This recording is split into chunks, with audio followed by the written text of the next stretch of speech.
হৈ গ'ল ৱাল আৰু চাইডে চাইডে গছৰ পুলি ৰুইছে আজি ধুনীয়া দেখা হয় গছ পুলিবিলাক ডাঙৰ হ'লে ভাল হ'ব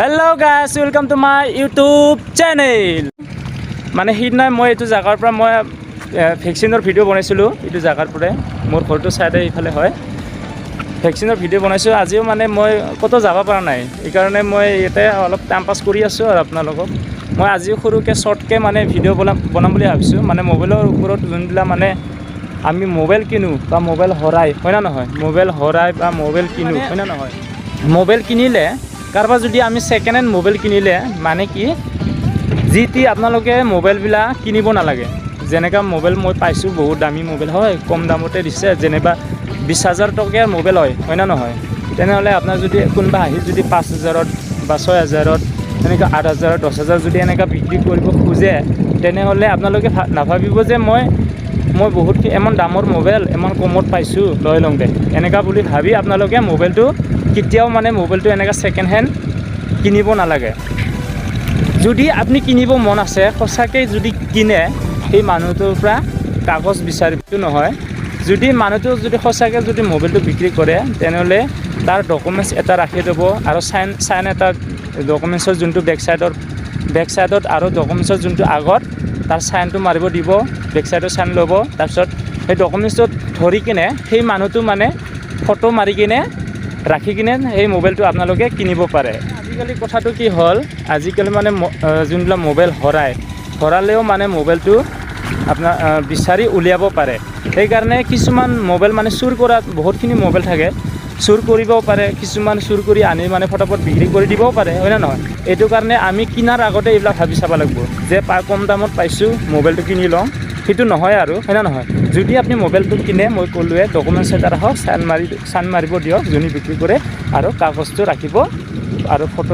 ফটোটো মানুহে যোন মানুহ বিক্ৰী কৰিব সেই মানুহটো মানে তাৰ নিজৰ কাগজ ডকুমেণ্টছটো লৈ কিনে ফটোকপি এক কপি মাৰি কিনে ৰাখিলে হ'ল এনেকুৱা কৰি আপুনি মোবাইলটো কিনিলে হ'ল মানে আজিকালি আগৰ যোনবিলাক ছিষ্টেম আছিলে মানে মোবাইল হেৰালেও মানে যেনিবা বিচাৰি নাপায় হয় না নহয় আগতে এনেকুৱা ছিষ্টেম আছিলে কিন্তু আজিকালি মোবাইল হৰালেও একো টেনশ্যন নাই মানে বিচাৰি ওলাব পাৰে এইটো আমাৰ আসাম গভৰ্ণমেণ্টে মানে পুলিচবিলাকৰ যোনবিলাক ছিষ্টেম বনাইছে যদি আপুনি মোবাইল হৰাই তথাপিও মানে মোবাইলখিনি বিচাৰি ওলাব পাৰে যদি ইচ্ছা কৰে হয় এনেকুৱা আৰু তো এইটো কাৰণে ছেকেণ্ড হেণ্ড মোবাইল কিনাৰ আগতে আপোনালোকে ভাবি চাব তেতিয়া মই ক'লোৱে যে কেনেকৈ কিনিব লাগে হয় না নহয় আৰু যদি আপুনি যদি নতুন মোবাইল কিনে তেতিয়াহ'লে যোনটো মোবাইলত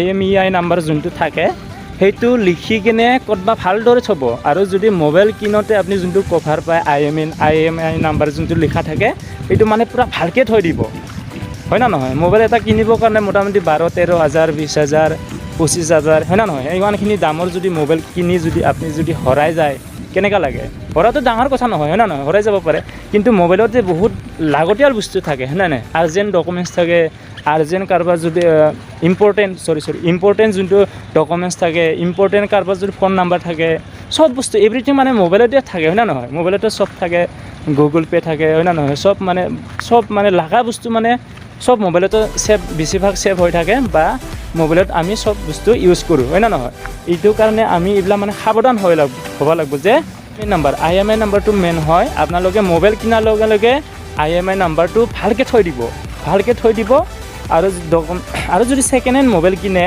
তেনেহ'লে যদি আপুনি IMEI নাম্বাৰটো যদি বিচাৰি পোৱা নাই যদি লাগে তেনেহ'লে ছেটিঙত যাব ছেটিঙত আপুনি বিচাৰিলে ওলালে হ'ল যোনে মানে মোবাইলৰ বিষয়ে ভালকৈ জানে এওঁক কৈ দিলে হ'ল এওঁ IMEI নাম্বাৰটো ওলাই কিনে আপোনাক দি দিলে আপুনি লিখি কিনে ভালকৈ থৈ দিব বাছেছ এইবিলাক ছিষ্টেম যদি আমি সাৱধান থাকোঁ তেতিয়াহ'লে কি হ'ব আমাৰ মানে বাইচান্স যদি মোবাইলটো যদি হৰাই যায় তথাপিও মানে ইমান প্ৰব্লেম নাই আপুনি মোবাইলটো যদি হৰাই যায় এপ্লিকেশ্যন লিখি কিনে থানাত দি দিব থানাত দিয়াৰ পিছত IMEI নাম্বাৰটো দি দিব হয় না নহয় দিয়াৰ পিছত এপ্লিকেশ্যন দি দিব তেখেতে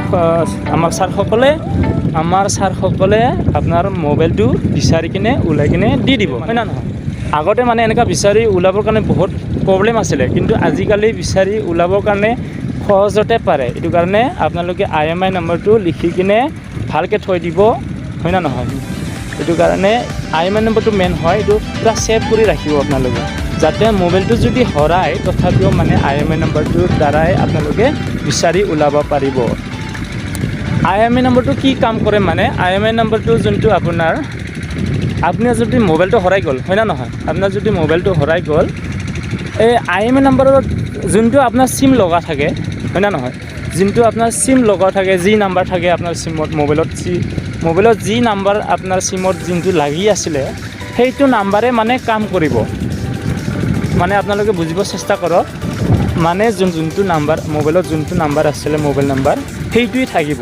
সেই যোনে মানে চুৰ কৰি লৈ যাওঁ মানুহটো যদি পাৱাৰ পিছত যদি আপোনাৰ মোবাইলৰ পৰা চিমটো যদি ওলাই কিনে যদি পেলাই দিয়ে, হয় না নহয়? পেলাই দিলেও কি হ'ব মানে, নতুন চিম যদি লগাই দিয়ে তথাপিও কি হ'ব মানে, আপোনাৰ যোনটো চিম লগা আছিলে, আপোনাৰ মোবাইলত যোনটো নাম্বাৰ আছিলে সেইটো নাম্বাৰে কাম কৰিব, হয় না নহয়? সেইটোতো চুৰ কৰি নিয়া মানুহটোতো গম নাপাব যে কি নাম্বাৰ আছে, কি ছেভ কৰিছে, কি কৰিছে, একোতো নাজানিব, হয় না নহয়? এইবিলাক তো সেই মানুহটো ভাবিব চিমটো ওলাই কিনে পেলাই দিওঁ, বেলেগ এটা চিম লগাই কিনে মোবাইলটো চলাই থাকোঁ, একো প্ৰব্লেম নাই। এইটো নহয়, হয় না নহয়? একো প্ৰব্লেম নাই এনেকৈ বুলি ভাবি চলাই থাকিব।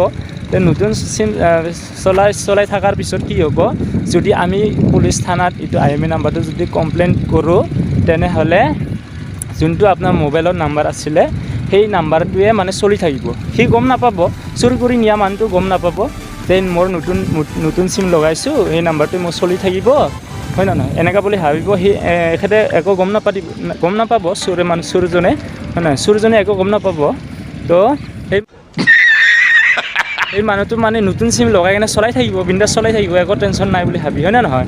তেতিয়া চলাই থকা মানে যোনটো আপোনাৰ মোবাইলৰ নাম্বাৰ আছিলে সেই নাম্বাৰটোৱে মানে কাম হ'ব। কাম চলোৱাৰ লগে লগে গম পাই যাব সেই মানুহটো ক'ত হয়, কোনখিনি জেগাত আছে, কোনখিনি এড্ৰেছৰ আছে, হয় না নহয়? তেনেকুৱা লোকেশ্যন মানে ডাইৰেক্ট মানে এইটো কি বোলে, কাৰেণ্ট লোকেশ্যন বুলি কয়। কাৰেণ্ট লোকেশ্যনটো দেখাব, মানে সেই মানুহটো কোনখিনিত আছে লগে লগে দেখাব। যদি মানে যাই কিনে আৰামছে বিচাৰি ওলাব পাৰে, মানে আৰামছে মানে পুলিচবিলাকে বিচাৰি কিনে ওলাব পাৰে। সেইটো কাৰণে আপোনালোকক কৈছোঁ, মই অনুৰোধ কৰিছোঁ, যদি আপুনি মোবাইল কিনে IMI নম্বৰটো পূৰা ছেভ কৰি ৰাখিব, কভাৰটো ভালকৈ থৈ দিব। আৰু যদি আপুনি ছেকেণ্ড হেণ্ড মোবাইল কিনিছে, দামী মোবাইল হয়, IMI নম্বৰটো যদি বিচাৰি পোৱা নাই, তেনেহ'লে ছেটিঙত যাব, চাই ল'ব, তাতে IMI নম্বৰটো বিচাৰি ওলাব পাৰে। আৰু যদি আপোনালোকে যদি বিচাৰিব নাজানে, কোনোবা যদি জানে মোবাইলৰ বিষয়ে ভালকৈ জানে, এইবিলাকক বিচাৰিব কৈ দিলে হ'ল, এনেকৈ বিচাৰি কিনে আপোনাক IMI নম্বৰটো দিব। দিয়াৰ লগে লগে আপোনালোকে বহীত লিখি কিনে ভালকৈ ছেভ কৰি ক'ৰবাত থৈ দিলে হ'ল, মানে ভালকৈ মানে ছেভ কৰি ৰাখিলে হ'ল। বাইচাঞ্চ যদি মোবাইলটো হেৰাই যায় তথাপিও ইজিলি মানে বিচাৰি ওলাব পাৰে, এইটো ছিষ্টেম কৰিলে হ'ল আপোনালোকে। তেতিয়া আমি মানে বাইচাঞ্চ মোবাইলটো যদি হেৰাই যায় তথাপিও মানে সিমান চিন্তা কৰিব লগা নহয়, আৰু লগে লগে নহয়, 2-3 দিনৰ পিছত, হয় না নহয়? নহয়তো 1 মাহৰ পিছতে হওক, একো কথা নাই, আপুনি মোবাইলটো আৰামছে বিচাৰি ওলাব পাৰে। আজি ৱাল হৈ গ'ল, ৱাল আৰু চাইডে চাইডে গছৰ পুলি ৰুইছে। আজি ধুনীয়া দেখা হয়, গছ পুলিবিলাক ডাঙৰ হ'লে ভাল হ'ব। পূৰা এনেকুৱা পূৰা চাইডে চাইডে পূৰা গছৰ পুলি ৰুইছে, সৰু গছ নহয়, ডাঙৰ পুলি, পূৰা ডাঙৰ গছৰ পুলি ৰুইছে। মাটি ভাল, সোনকালে ডাঙৰ হৈ যাব, পূৰা গছৰ পুলি।